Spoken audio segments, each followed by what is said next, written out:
নতুন চেক বইয়ের জন্য আবেদন করেছেন নাকি? খুব সাবধান হয়ে যান।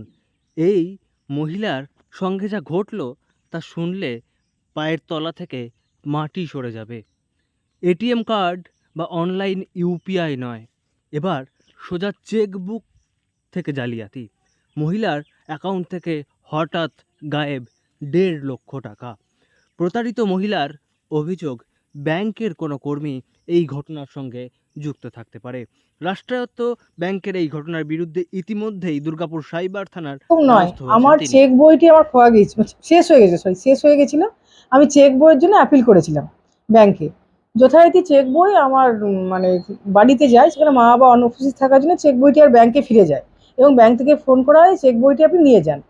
যখন চেক বই আনতে যায়, আমি যাইনি, বাবা গিয়েছিল। বাবাকে তখন বলা হয় যে চেক বই আপনি তুলে নিয়েছেন। বাবা বলে আমি তুলিনি, আবার প্রমাণ দেখান। তখন ওরা একটা যা কিছু একটা ইজিবিজি সই দেখায়। সেখানে বাবার বা আমাদের ফ্যামিলি, আমার বা বাবার কারো সই ছিল না। বাবার সন্দেহ হয়, বাবা আপডেট যখন করতে যায় তখন দেখে যে ১.৫ লক্ষ টাকা সেখান থেকে নেই। বাবা তখন ব্যাংকে বলে যে এটা আমার মেয়ের সই নয়।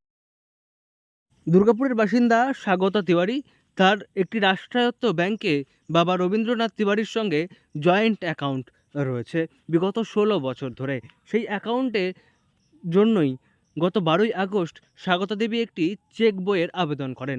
সেই চেক বই বাড়িতে যখন ডেলিভারি করতে আসা হয় তখন বাড়ি থেকে উপস্থিত ছিলেন না, তাই সেটি আনডেলিভার্ড বলে ব্যাংকে গিয়ে আবার ফিরে যায়।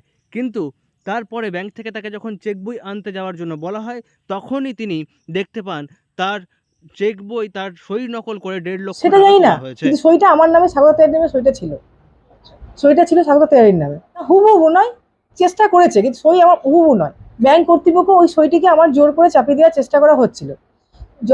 যখন আমি বলি যে, যখন আমি চাপ দিই তখন আমি বলি সিসিটিভি ফুটেজ আমাকে অন করে দেখানো যে আমি তুলেছি। তখন সিসিটিভি ফুটেজে আমাকে বলা হয় যে আমাদের নেই, আমরা অন করতে পারছি না, আমাদের এখন কিছু প্রবলেম আছে। যাই হোক, আমাদের ২ ঘন্টা অপেক্ষার পরে অবশ্যই সিসিটিভি ফুটেজটি অন করা হয় এবং সেখানে খানিক অংশ দেখানো হয়, দেখায় যে একটি ছেলে সে ওটি ব্যাংকের সিসিটিভি ফুটেজে দেখা গিয়েছে কমলেশ মারান্ডি নামে ঝাড়খণ্ডের জামতারার একজন স্বাগতা দেবীর সই নকল করে তার চেক বই ব্যবহার করে ১.৫ লক্ষ টাকা তুলে নিয়েছেন।